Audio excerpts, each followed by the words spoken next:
Bem-vindos a mais um episódio do Nerds do Jiu-Jitsu, dessa vez diferente. Estou aqui com o meu parceiro de sempre, Bruno Basto. Logo após o UFC, o primeiro evento de grappling UFC BJJ dentro da plataforma UFC, show de Cássia Moura, Mike Musumeci, Andrew Tackett e várias outras feras. E eu, Brunão, aqui, a gente vai estar analisando e debatendo um pouco do que foi esse grande evento. Brunão, tua experiência, o que você pode falar desse grande evento aí, o primeiro UFC BJJ da história? Primeiramente, parabenizar, né, toda a equipe do UFC BJJ, a Claudinha Gadelha e o Stefan Test fizeram um trabalho excepcional, né, não só começa com o reality show, que foi uma coisa bem legal. Sim. Né, e pôde mostrar os atletas, pôde contar um pouco da história dos coaches. É claro, assim, nesse caso, mais a história do Harrison, porque o Mike é um cara já conhecido. O Harrison, o garoto que chegou na faixa preta, né, tem pouco tempo, e aí ganhou lá o PAN. Então foi legal para o público poder conhecer. Exato. Mais dele. Eu achei que foi legal, assim, no reality show, falando do reality show, né, ele falando em inglês também, não somente em português. Tinha um cara lá, o Rafael Domingo, para ajudar ele, né, nessa parte do coach, mas foi legal ele interagindo, falando com o pessoal.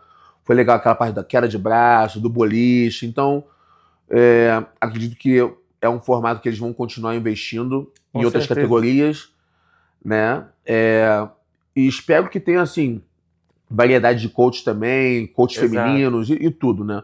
Talvez algumas lendas do esporte. Quem sabe? Né?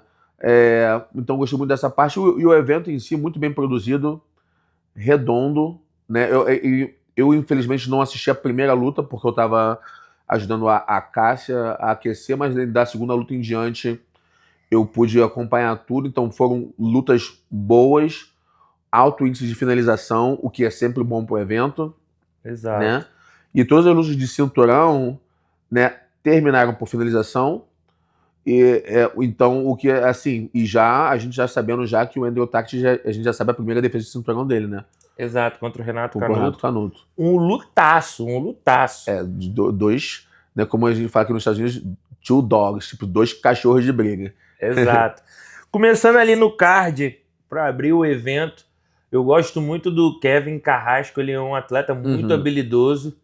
Não sei a nacionalidade dele, mas eu sei que ele fala português muito bem, não é brasileiro.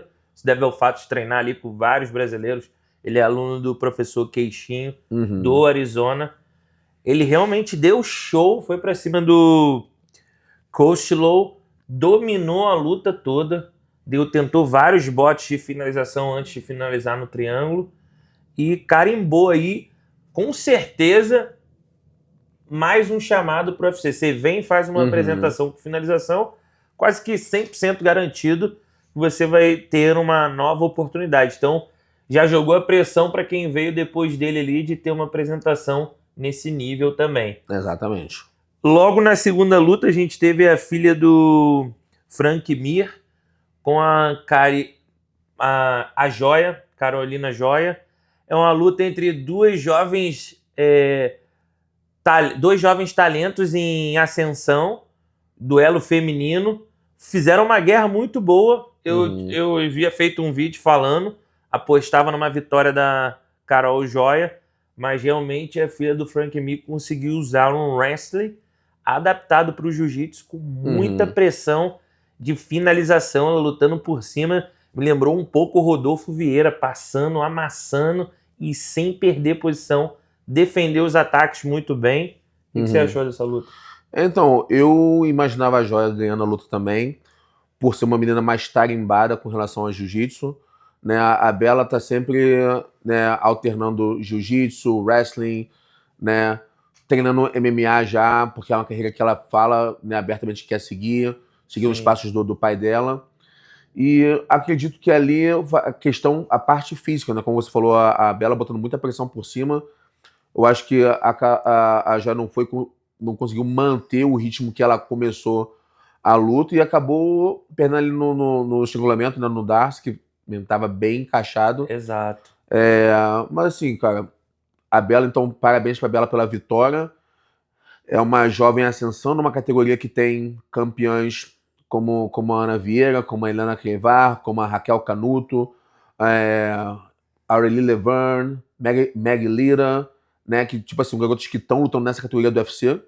Então vai ser Ela tá interessante. numa divisão bem complicada. Então, interessante pra ver qual vai ser o próximo do UFC BJJ com ela, nesse sentido assim, pô, porque a gente tá falando de mulheres consagradas já. Então, Exato. assim, eu acho que a escolha pela próxima luta vai ser importante no segmento da carreira dela no UFC BJJ, enquanto ela faz também a transição pro MMA. Daí a Joia voltar pro treino e buscar uma nova oportunidade, porque é uma menina super talentosa. Exato. É realmente muito talentosa, campeã mundial com kimono, medalhista de ouro de vários eventos grandes também, sem kimono. Embolou bem ali os ataques de perna. Eu gostei de ver essa iniciativa, ela realmente arriscou, e às vezes a gente perde por arriscar mesmo, que se talvez ela fizesse um jogo mais pragmático, poderia se tornar uma luta chata e não chamar tanta atenção. Chamou atenção essa luta por conta da finalização, mas porque também ela jogou aberto. Lutou jiu-jitsu. Eu falo que algumas pessoas lutam jiu-jitsu, algumas pessoas jogam jiu-jitsu. Ela lutou jiu-jitsu. Então, acredito que vai ter novas oportunidades. Exato, eu também. A terceira luta da noite foi o Pimentel contra o Pedro Machado. Era uma luta que realmente causou muita dúvida nos fãs pelo fato do Pimentel estar enfrentando o Pedro, dele fazer uma carreira diferente. É um atleta mais do Master ali, ainda não tem um grande título. E apesar da derrota dele, ele realmente entregou uma luta muito boa, cara. Ele conseguiu derrubar o Pedro algumas vezes. Faltou ali mais aquela maturidade de saber se posicionar no sem kimono. Então, conforme ele atacava, sobrava muito espaço para a guilhotina. E o Pedro mostrou que o jogo dele não é só feito de guarda laçada, na guarda fechada. Ele tem muito arsenal de finalização. Eu achei que ele ia até finalizar na guilhotina, mas realmente foi um triângulo que partiu ali da montada e finalizou. Então, primeiro o Felipe Pimentel, ele surpreendeu, né? O Felipe surpreendeu ali. Assim, surpreendeu no quesito, assim, eu não sabia o que esperar, porque eu nunca tinha visto ele competindo sem kimono, né? Então, talvez tenha competido algum Open, alguma coisa assim, mas eu não tinha acompanhado. E como você falou, é um atleta que compete mais na divisão Master.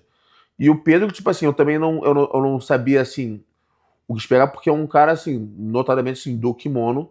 Sim. Né? Eu também não me lembro de vê-lo competindo sem kimono em alto nível. Então, primeiro, eu acredito que os dois entregaram.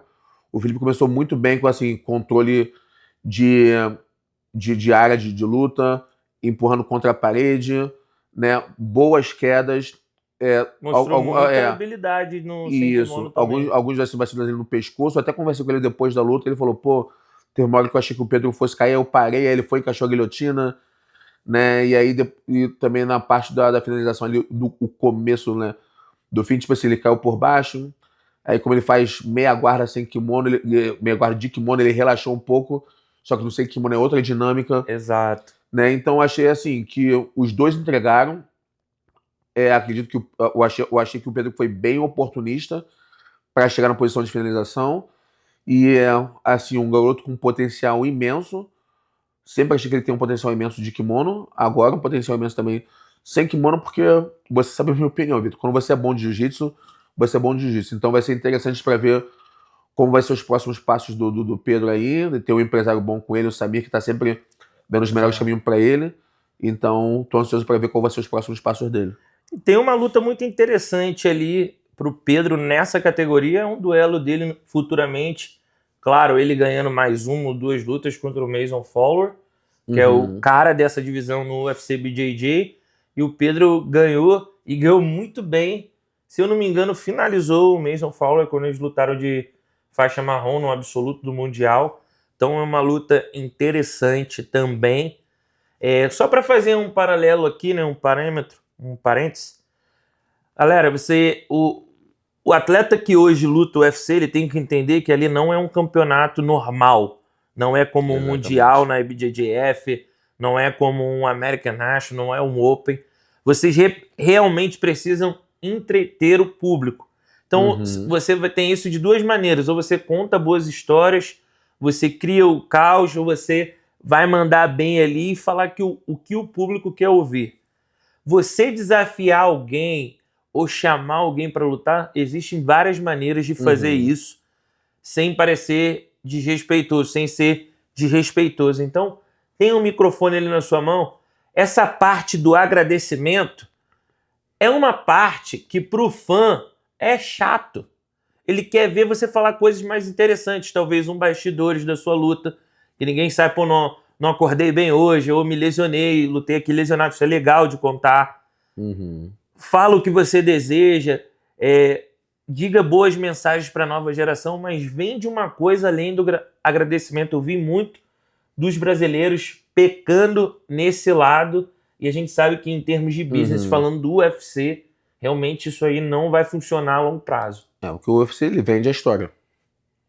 É a história que vai vender a sua luta. Então, concordo com o que você falou e também acredito, Vitor, que seja assim, parte do processo de transição do pessoal para estar entrando numa plataforma dessa maneira. Eles vão aprender também com o passar do tempo. Então, eu estava conversando com a Claudinha sobre o reality show, por exemplo, né?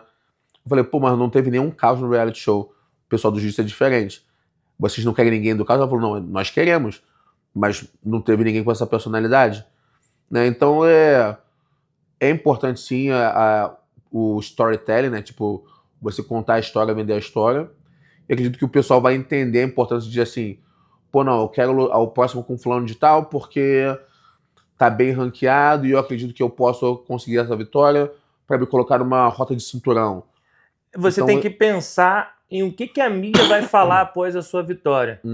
Porque você vencer é o mais importante, mas a cereja do bolo, o que você vai fazer com essa vitória, o brilho que você vai dar para essa vitória é no que você vai falar ali numa entrevista, é no como você vai contar essa história nos dias seguintes. Então, amanhã já vai ter que ter algo interessante sobre essa sua luta. Senão, já vamos ter um American National, semana que vem já temos outro evento, mês que vem já temos mais eventos de super luta, senão você vai acabar ficando esquecido. E você, para ser falado, você precisa ser interessante. Então, tem que começar a buscar os exemplos.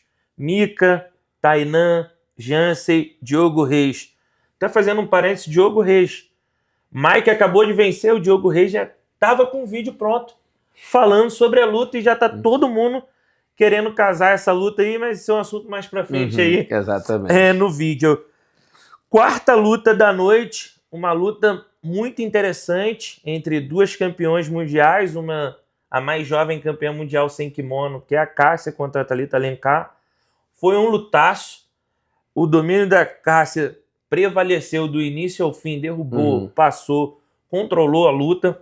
Realmente ela não conseguiu finalizar. A Cássia vem lutando bem já há vários campeonatos, são 2 temporadas em alto nível, desde que chegou na faixa preta está se mantendo bem, mas realmente essa taxa de finalização nela é a única coisa que precisa ser ajustada.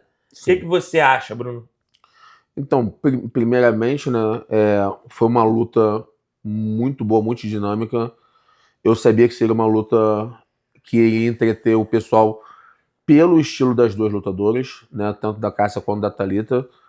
E entendo que estão em momentos diferentes da carreira. A Thalita é uma campeã mundial com e sem kimono, mas que está agora focada no MMA. Sim. Mas mesmo assim entregou ali. Eu acho que assim, o ritmo da Cássia foi... Assim, ela não conseguiu acompanhar, né?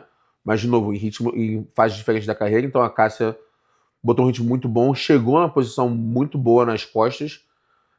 Mas a Thalita se defendeu muito bem ali. Claro que tem ajustes que tem que ser feitos, porque a terceira luta da Cássia na plataforma do UFC, terceira vitória, terceira vez chegando nas costas, né, e não conseguindo acabar a luta ali. Então, tem mérito das adversárias, todas se defenderam muito bem, todas fizeram com maestria o trabalho de defesa, mas, obviamente, nós vamos trabalhar nos quesitos de como finalizar melhor das costas, né, entre o primeiro e o segundo round, né, eu falei pra cá, você vai chegar nas costas de novo e não foca somente no pescoço, você pode dar bote no braço e tal. E ela conseguiu envergar um pouco o braço da Thalita ali numa Kimura, né, partindo das costas, que era pra da Kimura sair pro armlock. Só que a Thalita conseguiu defender muito bem também, mas assim, enfim, é uma coisa que a gente vai continuar trabalhando, né, não dando desculpa, somente um fato. O fato de que a Cássia lutou o Mundial há 3 semanas atrás, então nós não fizemos camp para essa luta, porque Sim. o camp poderia acarretar num overtraining. Então, assim, toda a parte técnica de jiu-jitsu sem kimono que nós fizemos e a parte física, assim, a parte física foi de manutenção, né? A parte sem kimono, dentro da parte física de manutenção, fazer ajustes de posicionamento que são diferentes do kimono pro sem kimono. Então, assim, nesse sentido, assim, um orgulho tremendo da Cássia por ter colocado a performance que ela colocou com 2 semanas de treino, né? E entregando novamente pro público, porque mesmo ela não finalizando ali, depois que sai do ball ali, vai as entrevistas que ela deu e tudo, né? E a gente acabou de falar de dar nomes na entrevista para a plataforma do UFC Fight Pass do Brasil. Ela pediu Helena Creivar. Então, Uau! são 20 pounds de diferença, aí, né, de uma categoria para outra. Mas se você não quer desafio, eu acredito que você não está no lugar certo no UFC. Então, a Cássia pediu essa luta. É realmente interessante, um grande desafio, talvez o maior desafio da carreira dela na faixa preta, se tratando da elite ali no grappling, é realmente interessante. E o UFC topa muito essas ideias de um atleta de uma divisão ir para outra, que traz mais atenção, traz mais engajamento, 2 talentos aí, um lutaço. Quinta luta da noite, Keith Krikorian e João Assis. Foi um duelo muito bom, cara. O João Assis realmente mostrou muito potencial. Ele já vinha de vitória também no UFC Fight Pass. Lutou muito contra um veterano que é muito habilidoso, já está mais acostumado aos grandes palcos, às mais super lutas, já tem a bagagem do ADCC. Eu vi o João melhor no início de luta, mas realmente essa diferença de saber controlar o momento, não perder posição, fez o Keith Krikorian chegar nas costas, finalizar, e realmente ele agora capitalizou mais uma vitória que vinha de derrota, perdeu para o Isaac do Borderline, talvez o maior upset do reality show. Realmente, sou muito fã do jiu-jitsu do Isaac, mas não dava para imaginar que ele ia lutar tão bem contra um cara tarimbado igual o Keith Krikorian. A última vez que ele lutou sem kimono, ele fala que ele era criança ainda, né? Caraca, mas é aquilo. Quem é bom de jiu-jitsu é bom de jiu-jitsu com e sem kimono. Então foi uma vitória boa para o Keith Krikorian, coloca a carreira no trilho da vitória de novo. E para o João, cabeça erguida, fez um lutaço, lutou muito bem, se apresentou bem, gostei da entrevista pré-luta, realmente trouxe esse calor do público para ele, falou que ia vencer, ia buscar a vitória e que o oponente estivesse preparado para isso. Realmente fez um lutão, mas acabou num erro, o adversário mais experiente conseguiu capitalizar essa vitória aí. Então, primeiro assim, parabéns pro Keith, porque, de novo, né, ele era o cabeça-chave número 1 do reality show e perdeu na primeira luta, então veio com toda a pressão pra ele, tendo que performar hoje, tendo que dizer pro público por que ele era o cabeça-chave número 1, né, então mostrou isso finalizando a luta.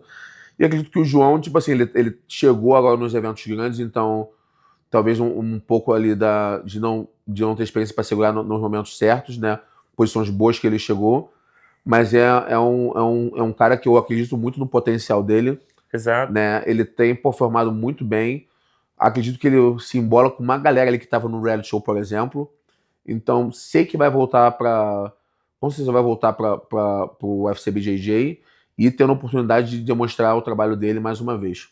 Exato. Primeira disputa de cinturão da noite, Carlos Henrique e Danilo Moreira. Realmente, o Carlos foi o cara do UFC BJJ 1 com folga. Por que com folga, VF? O que ele apresentou lutando contra o Gianni, onde ele não era favorito, porque o Gianni é um cara consagrado, com ou sem kimono, bicampeão mundial sem kimono. Ele finalizou o Gianni Grepo com certa tranquilidade, avançou pro Isaac, que ali ele já era favorito para essa luta. Teve uma finalização no armlock, finalizou o Gianni no triângulo de mão, Isaac no armlock, e realmente conseguiu reverter a luta, porque ele estava sendo levado ao solo por mais vezes pelo Danilo. Danilo conseguiu derrubar ele, então estava se mostrando ali mais ativo na luta, mas o Carlos realmente ele estava com aquele brilho de campeão. Quando está com o brilho de campeão, pode cair em posição ruim, pode estar atrás do pace, né, do ritmo ali, mas se é o teu dia, vai ser o teu dia, e ele conseguiu capitalizar uma finalização sinistra no armlock. Todo Manauara é bom de armlock, não tem jeito, cara. Ele realmente conseguiu ali dominar bem o cotovelo, se embolar nas pernas do Danilo e tirar um armlock ali, cara, de mágico. Então, eu tive que ver o replay para entender, né, a ida dele pro armlock, porque no começo eu não entendi. O Danilo tava quase chegando nas costas dele, e ele começa a ajeitar o quadril, aí pega o braço, aí o Danilo continua ajeitando, aí ele cai pro lado e traz o braço para ele. Enfim, acredito que assim, o que eu achava da luta antes era que o Carlos tinha vantagem física assim, de ser maior, né? Um cara que corta bastante peso ali pro peso leve, né? Que é o 155. O Danilo já é um cara que anda ali perto do peso ali, mas eu acreditava que assim, que o Danilo seria botar o volume que ele estava fazendo, e pro Carlos era assim, usar a parte física para chegar em posições de finalização. Então, acredito que o Danilo estava ganhando a luta, mas talvez não tem como dizer um descuido, porque tem o mérito do Carlos ali de ser bem oportunista e pegando no braço. Ansioso para ver qual vai ser o próximo passo, assim, como vai ser a primeira defesa de cinturão dele. 2 lutas aí interessantes por Carlos, quem seria? Cara, então, é difícil dizer assim, nomes que estão ou não, né? Porque a gente não sabe quem está disponível. Quem está disponível. Né? Mas, por exemplo, um cara como Dante Leon, né? Porque não sei se... Eu vi que ele lutou um evento que não foi o One. Lutou até com o Márcio André, né? Foi o ACB. ACB. Então, não sei como é que tá a parte contratual dele, se ele pode. Porque se ele puder, eu acho que assim, é um cara muito bom ali pra essa... Seria uma revanche pro Carlos. Carlos vem de 2 derrotas para ele. Exatamente. Mas realmente o Carlos é outro atleta, desde aquele que lutou com o Dante Leon completamente diferente. Então, por isso, assim, foi o primeiro nome que eu pensei, porque seria muito interessante ver uma luta deles dois, né, hoje. Né? E assim, e pro Danilo, cara, foi um moleque que me mandou muito bem também no reality. Mostrou que tá ali no nível da galera ali do bolo, né, do top.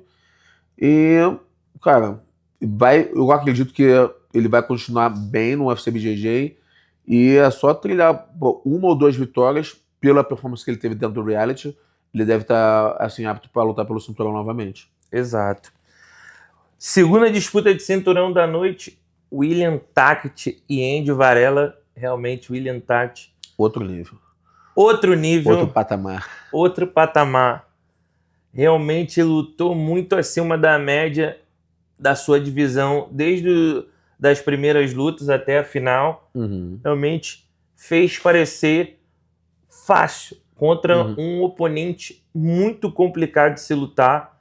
Ele foi ali como uma cobra, conseguiu se enroscar, pegou as costas, finalizou. Nota 10 para a atuação dele. Gostei da atitude de campeão. Já casou a sua próxima luta. Não sei o que aconteceu ali.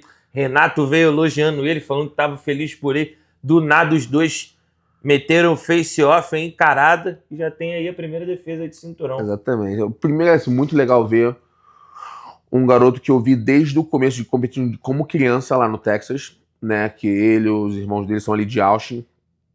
Então eu estava até conversando com a Cássia e com o Jared, que é o nosso preparador físico que estava lá com a gente hoje. Sim. Eu falei, cara, assim, essa molecada, assim, os Tackets, o Coabate, eles pediam para tirar foto comigo né, 10 anos atrás. E hoje em dia eles são alguns dos melhores do mundo, né? Então, muito legal ver, assim, ver a criança se tornando adolescente e um jovem adulto que é agora um dos melhores atletas do mundo. Acredito que, assim, quando começou o reality show, na minha opinião, né, assim, Andy Varela é um cara muito duro, um veterano de ADCC. Lutou muito bem no reality. Lutou muito bem no reality, mas, assim, na minha cabeça, assim, o Andrew tava um nível acima de todo mundo que tava no reality. Exato. E comprovou isso, né, não com palavras, mas com ação. Quando acabou ali, porque o Renato Caruso não pôde participar do reality, então acho que a primeira jogada ele vai ali e tal, e o Andrew, tipo assim, não, vamos lutar um contra o outro e tal, eles se abraçaram, mas tipo, fizeram um face-off. E é aquele negócio, né, Vitor? Tipo, você não precisa fazer o trash talking. Eles estão dois caras que se dão bem, mas que querem competir um contra o outro. Exato. Né? Então, assim, agora só fica a expectativa para quando vai ser, né? Agora fica aquela ansiedade de saber como o UFC vai desenvolver isso, porque que a gente sabe, são poucos eventos durante o ano, então... Eles anunciaram julho, outubro e dezembro, até o final do ano, né? Então tem mais 3 eventos. Mais 3 eventos. Se a gente for olhar para competição de jiu-jitsu, isso é muito pouco, então talvez o UFC possa aumentar, mas isso aí depende também do retorno da comunidade, investir mais, assinatura, engajamento, ter mais atenção.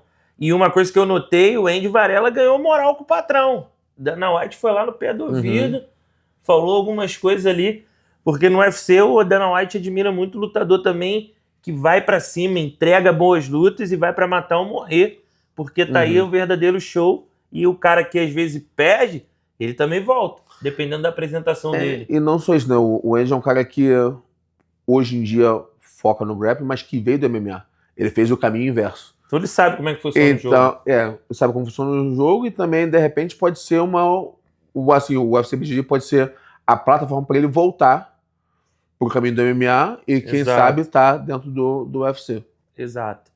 E a luta principal da noite, muitas dúvidas em relação ao casamento dessa luta, mas realmente eu tenho uma opinião, falei no último vídeo, porque Harrison acabou de vencer o Baby Shark, o Diogo, na final do PAN, e o Diogo é hoje um dos maiores nomes do grappling, bicampeão do ADCC, tem um hype enorme em torno dessa possível luta com o Mike, e o UFC sabe contar a história, então pensou ali um cara que ganhou do Diogo, que é o mais cotado para lutar com o Mike, e eu gostei muito da performance do Harrison, que não lembro de ter lutado muito sem kimono, mas defendeu bem, resistiu até onde deu.